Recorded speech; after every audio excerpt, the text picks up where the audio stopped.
everybody from Daytona Beach, Florida.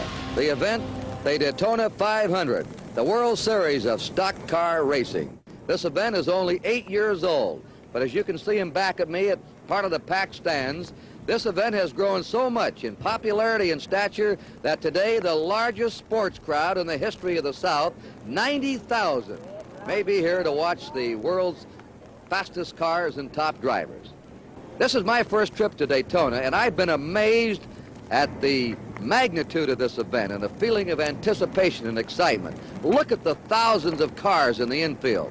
These people have come from all over to be here. And last night they even came in and set up tents, and their campers stayed the night over and were up early this morning and taking a tour, a part of this city in itself. Because here they have permanent buildings for garages, for the manufacturers and accessories. They even have their own hospital here and cafeteria, and thousands of dollars of electronic equipment for timing and photographing.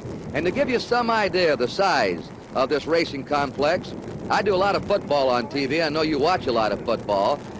You can lay 17 football fields lengthwise across the infield, and the width 9 football fields. That shows you how big the Daytona International Speedway is. Now, working with me here today, one of the great drivers of all time, Roger Ward, two-time winner of the Indianapolis 500, who also has driven here in Daytona. Now, Roger, what can we look for here today in this big event? Well, certainly a very exciting race, because this is the most important race that these men will drive all year. The most money is here, over $142,000 in prize money. The winner will receive over $30,000 plus many endorsements. So they all want to win. The weather is a little bit shaky. We have a threat of rain in the air, and of course the wind is blowing quite hard. So this is going to make the driving very tricky. The cars run very close together. It's important to draft, and when you're running that close, this wind could be a very serious factor. Also working with us today is a man synonymous with auto racing on ABC's Wide World of Sports. The publisher-editor of the National Speed Sport News, the very knowledgeable Chris Economaki, will be with us working from the pits, and let's go down to Chris right now. Thanks, Kurt. Well, the most significant aspect of today's 500-mile race is the return of the Chrysler Corporation cars to competition after a one-year layoff because their Hemi-head engines were banned. The speeds have gone up, the interest has gone up, the field is bigger. And we have an important man driving the Plymouth Pace car for the 500 today, the Vice President of the Chrysler Corporation and General Manager of the Chrysler Plymouth Division, Mr. Bob Anderson. Bob, welcome to Daytona. Thank you. It's good to be back. Bob, how important is stock car racing to a big automobile company?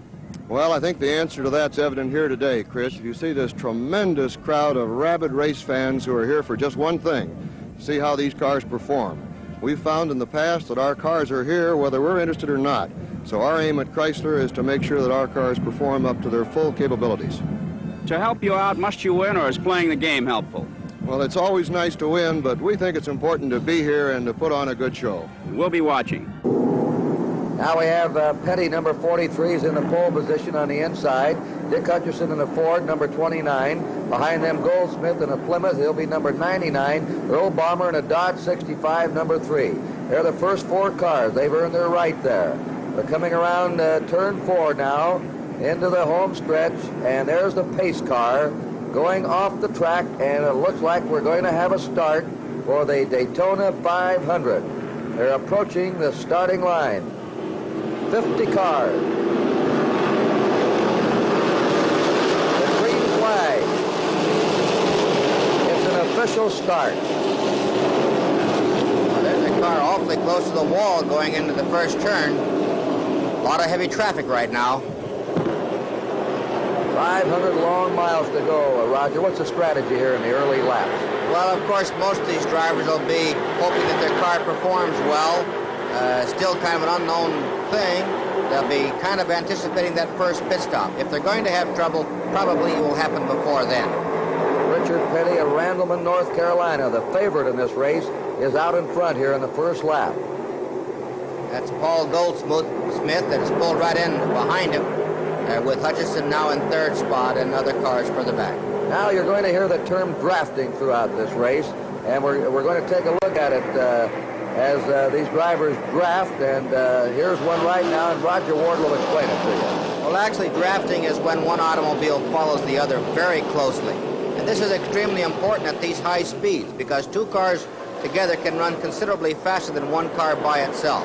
It seems as though the horsepower of the second car helps push the first car through the air. There's a vacuum formed here, Roger? Yes, the second car is actually in a vacuum. And because that vacuum is helped broke up by the second car, why the two cars will go faster. Richard Petty in the lead. Paul Goldsmith is second.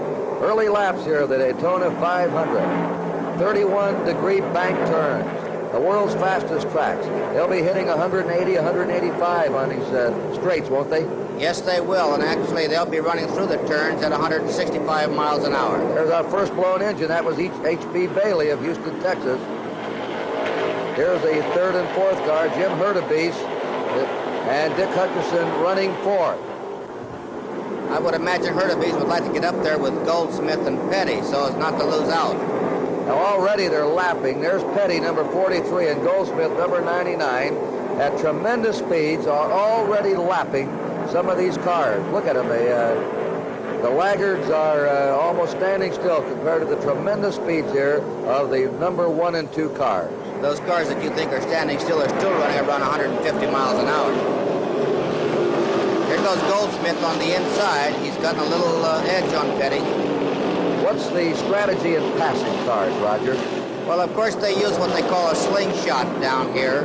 The car gets back a few car lengths in the draft, and then because he's in that draft, he can run a little faster. If he gets his speed up, then gets alongside the other automobile, that slingshot effect should shoot him all the way by. Is it the car or the driver that pays off? Well, certainly both are very important. I think the best car makes you the best driver, but having ability is certainly important. Here's another blown engine. That's Ronnie Chumley of Houston, Texas. Well, this year the speeds are higher than ever here at Daytona. We asked some of the drivers if this increased speed could make this race more dangerous. The way I feel about it will, because the faster you run, the hairier the car gets and the more the draft affects it, Chris. But we've got a bunch of real good drivers here. They've all run here before, and I believe it'll be a real safe race. Well, I would think so, definitely, Chris. I mean, as far as speed concerned, the faster you go, the more danger you would have as far as handling problems. But it seems like that most of the drivers and mechanics are, each year as they go along, do get better and better. Well, I wouldn't really say a lot more dangerous. The tire companies have gone way out through the winter to make a wider, safer tire with a new safety diaphragm inside. The tire's about 1.5 inches wider for better oil holding purposes, but aerodynamically the cars are moving around just a little bit more this year. Well, no, I don't think that a couple of 3 mile an hour will make it any more dangerous because they've improved the tires that much. In other words, the majority of the speed that we're getting this year, I'd say, come from the tires. So that makes us that much safer all the way around. Definitely. In the 100 milers Friday, it was real tricky because everybody run about 2 mile an hour faster drafting than we ever have here. So it is definitely going to cause a lot of problems. Well, no, I don't think it'd be any more dangerous because your tire factories have come up with better tires, and also the manufacturer of the cars have improved the new model cars quite a bit where they handle a lot better. So anytime the cars handle better, the cars are safer even though the speeds are up. Goldsmith still leading, number 99.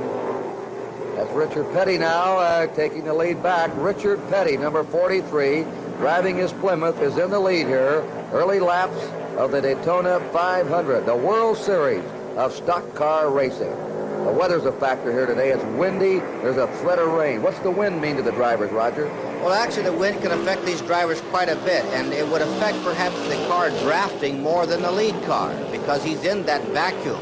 And it's very tricky, particularly as you go through the turns and the direction of the wind hitting the automobile changes. Petty moving right along. His Plymouth was banned here with a Hemi head engines last year. Here's our first pit stop, and this is quite a driver. Ned Jarrett, 34 years old, from Camden, South Carolina. He's one of 5 drivers who won. It's a little too quick. Looks as though he's probably got a tire problem. Here in the early stages of the Daytona 500, number 43, Richard Petty out in front. That's Paul Goldsmith driving a 65 Plymouth. He's second. The two Plymouths are the leaders right now. And it looks like they're drafting. Yes, they are. Actually, you can see how that drafting works because if you notice, Goldsmith will drop back just a little bit in the turns, but actually when they get to the straightaways, he can pull right back up on the leader.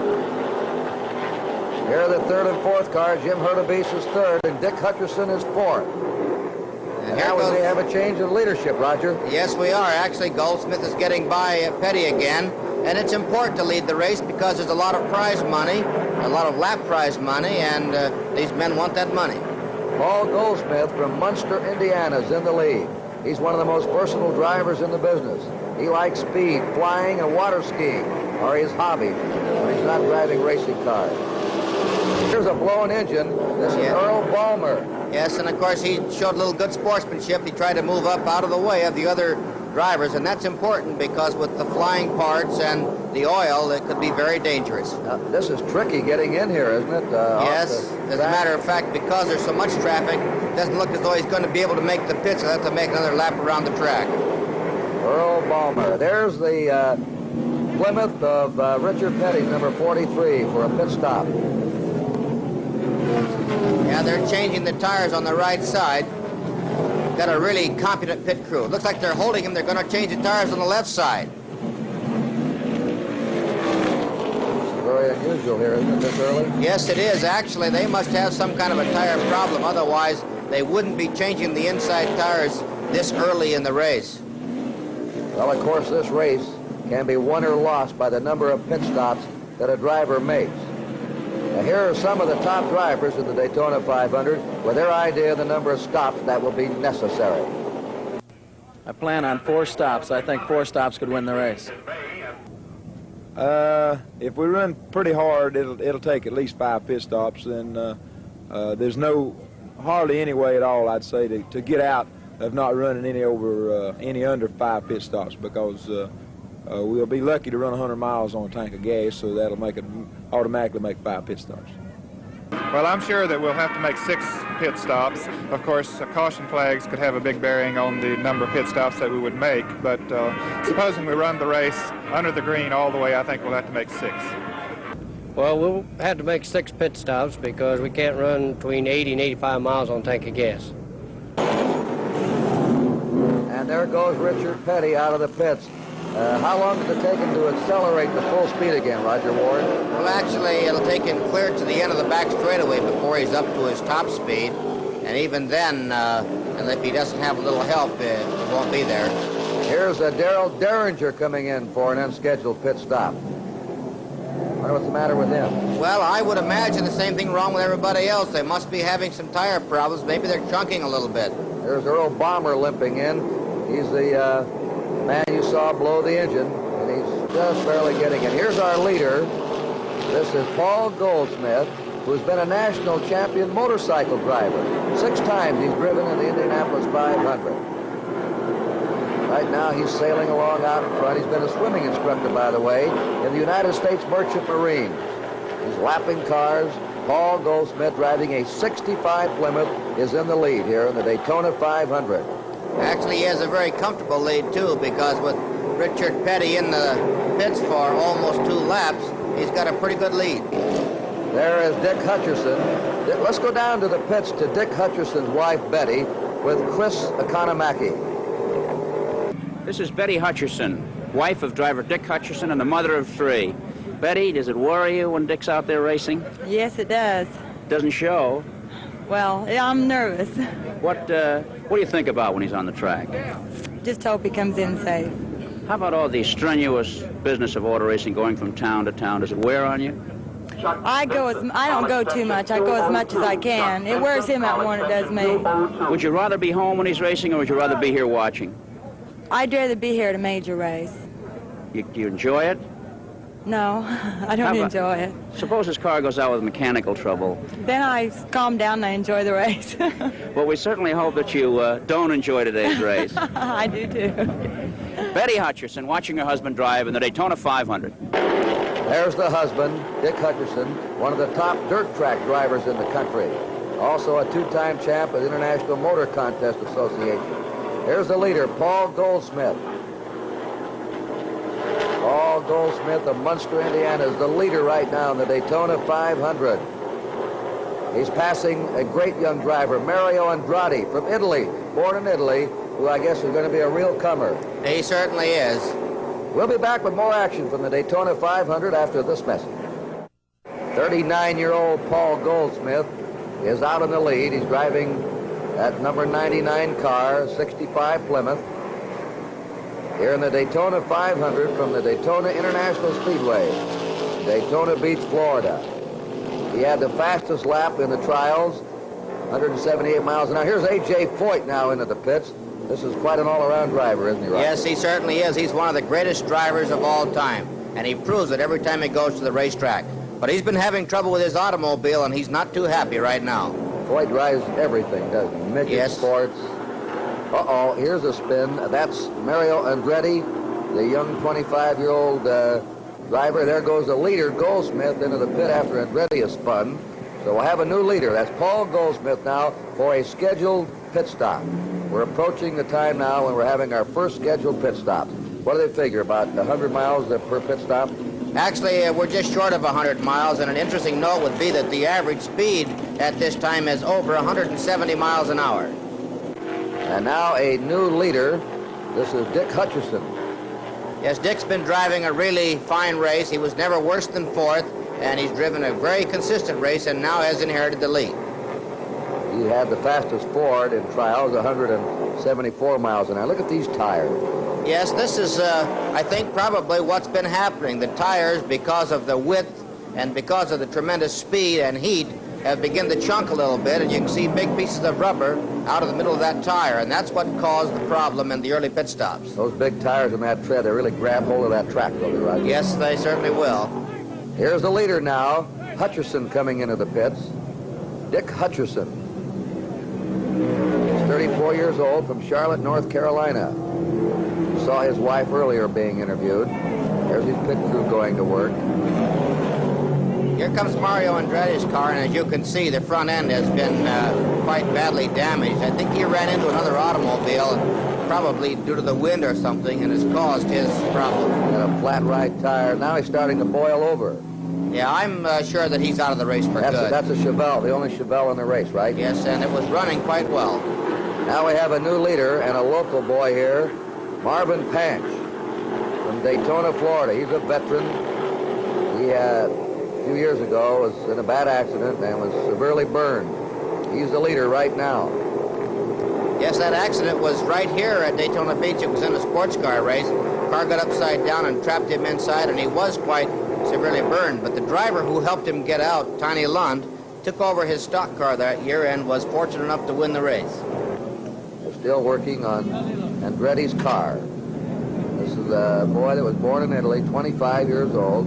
He drives against Roger Ward in Indianapolis. And now moving in is Freddie Lorenzo. He's a favorite of yours, isn't he? Yes, Freddie's one of my favorite race drivers and a truly great race driver. However, today, I think he must be having a little trouble, maybe too high a gear, because he's not keeping up with the leaders, and I'm certain he's not too happy with the way things are going. These pit crews practice as a unit to get these times down? Yes, they do, and as you'll notice, these boys really know what they're doing. Those tires that they're handling will be somewhere around 250, 300 degrees. That number 22 is Bunky Blackburn, and he's got a blown engine now. Bunky Blackburn. He'll be out of the race. That's a 1965 Chevrolet. Look, there's something wrong here. This windshield is broken. This is Dick Hutcherson. Let's go down to Chris Economaki and see what's happened. Dick, you're the first of the leading contenders out of the race. What was the reason? I hate to say it because it's a little thing like a windshield. A piece of tire come off of Hurtubis's car and broke my windshield, and it just started coming out, and there wasn't nothing I could do about it. Oh, it's a tough break. How's the track and the race in general? It was good as long as I was in there. I think the Ford was really running today, and I know we'd have been right up in front if we'd got to finish the race. Well, you got one consolation. Your wife will enjoy the rest of it. Yeah, I'm afraid so. Dick Hutcherson, out of the race. Now the leader is going in, Marvin Panch. Now, Roger, you not only have to have a great car and be a good driver, you have to be lucky in these races, don't you? Yes, you certainly do. And of course, Marvin Ponce is lucky because he's got one of the greatest crews, the Wood brothers, in racing, and they'll do a really tremendous job. Looks as though they don't feel a tire change is necessary on his automobile, just fuel and cleaning the windshield. Uh-oh, this is Bobby Isaacs. Looks like he's out of gas. The Daytona 500 roars on. Here's our leader, Cale Yarborough of Timmonsville, South Carolina. 26 years old. He's a young driver, Roger Ward. Yes, he is a young driver, but he's certainly got a great future because he's one of the great young drivers. He's driving a 66 Ford. Incidentally, he started the racing bug at the age of 10 in the Soapbox Derby. Well, you never know where you're going to find him. Ran his first Grand National at the age of 17. He's an old-timer at the age of 26. Here's H.A. Foyt's car. It looks like he's out of the race. Yes, I think finally the trouble's got the best of him. They're pushing the car off the racetrack, so he's definitely out. Here's the second-place car, Jim Hurtubise, driving a Plymouth. Jim Hurtubise of North Tonawanda, New York, is second. And there's Marvin Panch of Daytona. He's driving a Ford. He's third.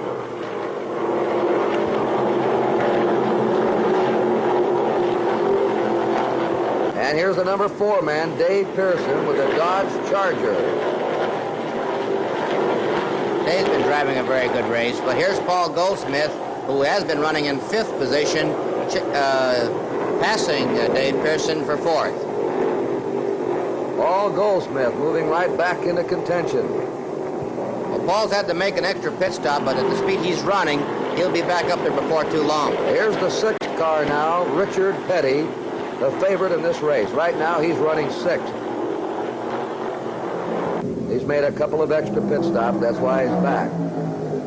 Yes, this car in the pits right now is a young Indianapolis race driver with a lot of talent. His name is Gordon Johncock, and he's been driving a very consistent race, not too far up, but if he keeps running at this speed, he'll be up there before it's over. Changing that left tire, isn't he, Roger? Yes, they're changing the inside tires, which is unusual. And here you can see the amount of rubber that's out of that tire, and a piece like that is what could have put the windshield out of Dick Hutchison's car. Look at him go on those bank turns, 31 degrees. Goldsmith now is charging for 3rd. And he's coming strong. Look at him weave. He is now taking 3rd here in the Daytona 500. He has passed Marvin Panch. Looks to me like Goldsmith's car is probably the fastest car on the track. He is handling beautifully because he goes inside, outside, wherever he wants to. So he's driving a really great race, and of course, his car is really performing too. Let's keep repeating, Roger. He ran the fastest lap in trials, 178 miles an hour. That's really flying around any racetrack. Right now, they're averaging over 170 miles an hour, the leaders here in this Daytona 500. What about physical? Here comes the leader, Yarborough, into the pit now. A scheduled stop.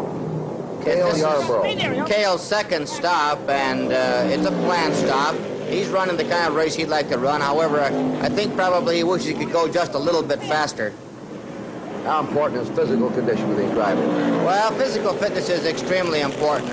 It's a tough grind out there. It's more of a mental grind than physical. But if you had to worry about being in good shape, certainly it would be even tougher. What kind of miles per gallon are they getting? Well, these cars are getting on an average of 4 to 4.5 miles per gallon. And as you saw, Goldsmith is back in the pits. And it looks like Freddie almost run into him trying to get to his pits. That's Freddie Lorenzen. And this is Freddie's 2nd scheduled stop. He's not running as fast as he'd like to, but he's got a well-planned race, and with a little luck, he could be up in front. There's a new leader, Jimmy Hurtubise, on this 2.5-mile track. Earlier, we asked some of the drivers what was the toughest place on the course for them, and here's what they had to say. Well, there's no certain corner that's really tough. A lot has to do with it, as cars you're running with, and how the wind changes and which direction it's blowing. And if we get a crosswind, it doesn't hurt us too bad. But if we get a wind blowing with us and carrying us down the straightaway faster, it really gives us a lot of problems getting into the corner. There's only one difficult spot on this course that bothers anyone to speak of. It'd be coming off the fourth turn. There is a little hump there, and you have to manage to come off the fourth corner right when you hit the hump. But outside of that, this is a real nice, clean track, and it's a pleasure to drive it. Right down through this dog leg here in front, Chris, the car gets a little bit hairy there, especially if somebody passes you on the outside. Well, I believe coming off of the fourth turn, when the bank levels out to get on the straightaway there's a pretty big jolt to the car as you come off there, and sometimes it will change positions with you. Well, not anything particularly. The toughest part of the track, I'd say, probably would be coming off of number 4 corner. There's a real big dip, and if you don't come across it just exactly right, it can get you in a lot of trouble. But other than that, the track's pretty decent. Well, I'd say the toughest part is this diamond on the front stretch. If you have the wind with you, running right a little over 180 down this front stretch, and the cars get a little light. The leader is in now. This is Jim Hurtubise of North Tonawanda, New York. This is his third pit stop, and actually it's a little bit early, so he may be having some tire problems also. Well, they seem to be having more tire problems than they thought they would. Yes, I believe they are, actually. Some of these fellas probably using a little softer compound, and as a result are running into problems. That softer compound gives them a higher rate of speed. Blowouts are practically not. There's Jim Hurtubise, who was badly burned back in Milwaukee in '64. Look at the gloves he wears. Actually, he has to wear those gloves to protect his hands because his hands were very, very severely burned. Here's the leader now as we're past the halfway mark. Paul Goldsmith of Munster, Indiana, driving a Plymouth. Goldsmith, the leader. 90,000 looking on here. Here's the second place man, Richard Petty of North Carolina, and he's driving a 1966 Plymouth. Actually, these two men have been going at a truly remarkable speed because even though they've made extra pit stops, they've managed to get back into first and second place. Number 3 man, Marvin Panch of Daytona Beach, Florida. If he keeps going at this speed, he's in there for a good spot. However, I doubt, unless Goldsmith has trouble or Petty has trouble, that he could win the race. And the number 4 man is Cale Yarborough of Timmonsville, South Carolina. Let's take a look now at the leaders. Your leader right at the moment, even though it doesn't look like it, is Richard Petty, because Paul Goldsmith has been back in the pits for a couple of laps and has dropped back to about 5th or 6th. Richard Petty, a farm boy from Level Cross, North Carolina, where he's born, has, driving his Plymouth number 43 in the last 7 years, has won more than $250,000. This racing is really booming in America. And these fans here, of course, are identifying with the cars and the drivers. Here's the number 2 car. This is Cale Yarborough, just 26 years old, from Timmonsville, South Carolina. He was a semi-pro fullback. Most of these drivers are good athletes. Cale Yarborough running second. And these fans, of course, identifying if they drive Plymouth, they're rooting for Plymouth. Here's a Dodge Charger. This is Dave Pearson from Spartansburg, South Carolina. He's running 3rd right now in his Dodge Charger. So all the Dodge drivers are rooting for him.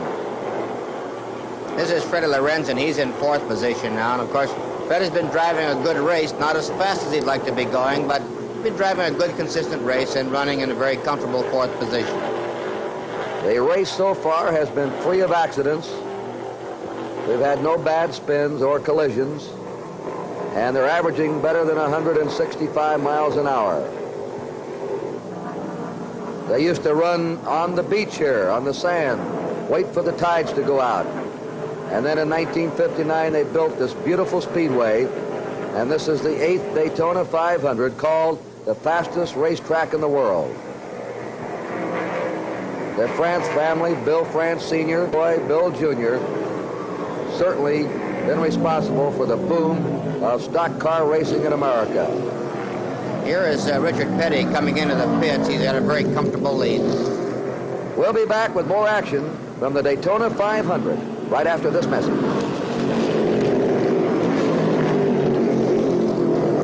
This is the 1966 Dodge Charger that I rented to drive around Daytona Beach.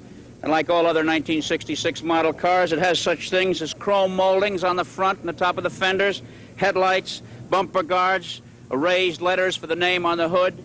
windshield wipers, and a mirror on the side. And of course it's straight and level across and has a pretty nice finish. Over here is the 1966 Dodge Charger that Cotton Owens prepared for David Pearson to drive in the 500-mile race. It has no chrome molding over the fender. It has no chrome molding along the hood. It has no bumper guards, nor does it have a raised name on the hood. The windshield wipers are missing, and so is the side view mirror. It's not straight and level, but tilted sharply to the left to put the weight mostly on the left side of the car. And the finish, like a baby's cheek compared to the finish of the stock Dodge. And underneath, the tires are a different story. Racing tires, almost twice as wide as highway tires.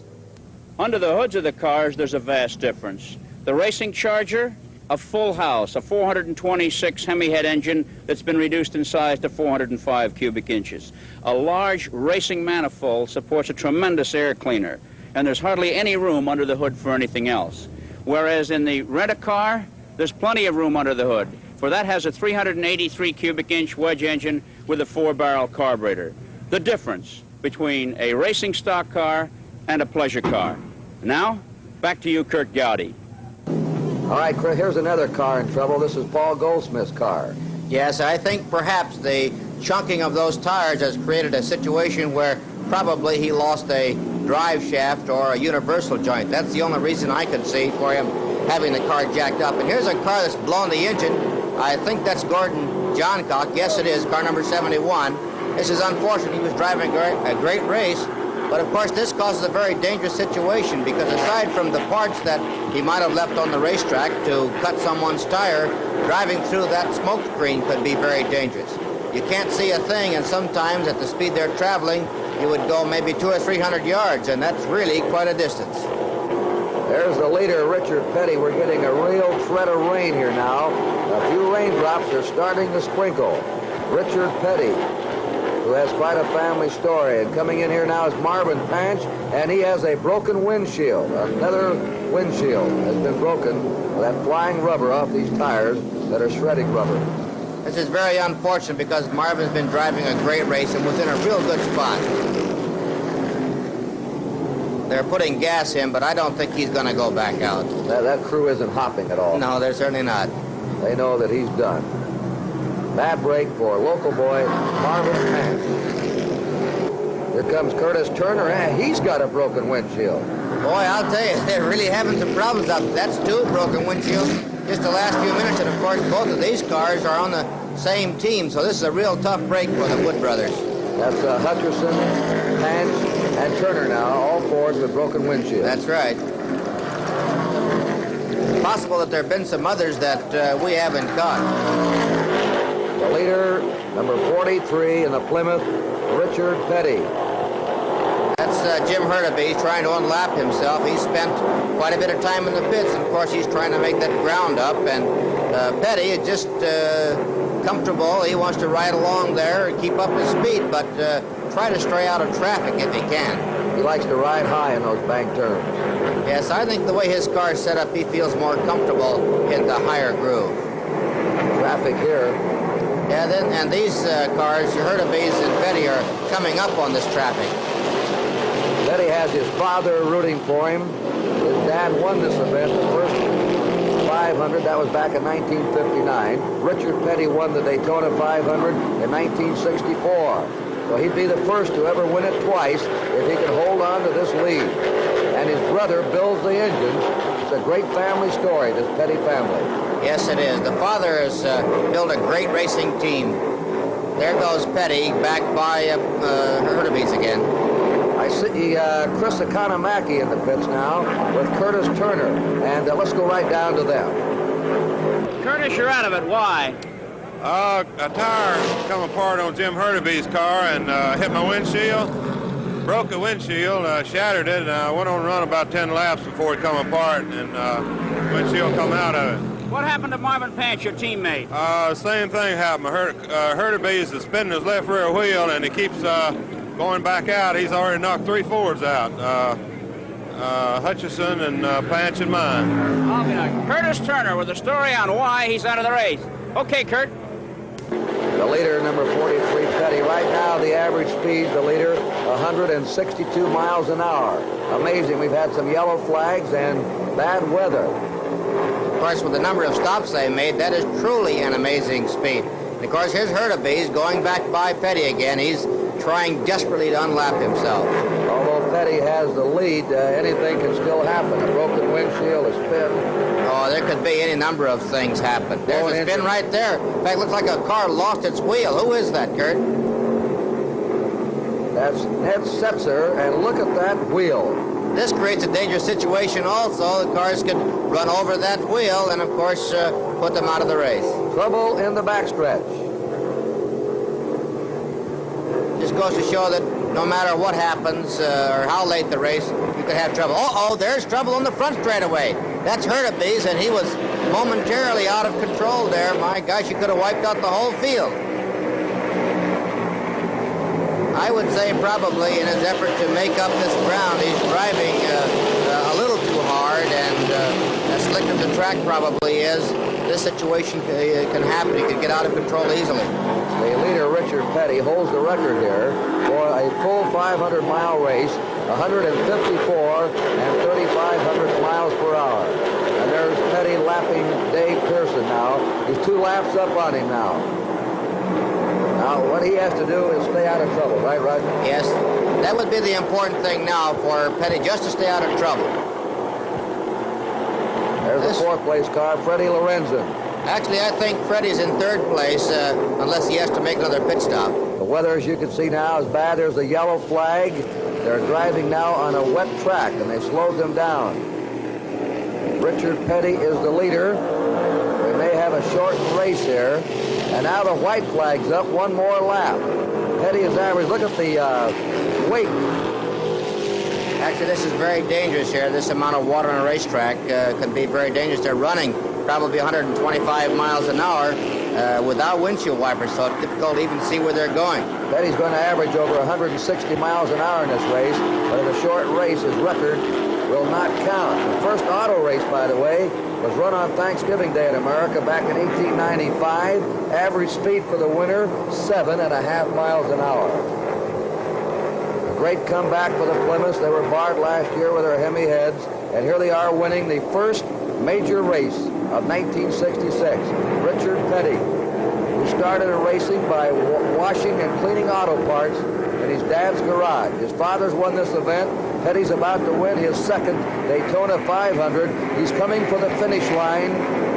He'll win over $30,000 in prize money. And there's the checkered flag. Richard Petty wins the Daytona 500. Certainly a great victory. And 2nd place, of course, is Cale Yarborough in a 1966 Ford.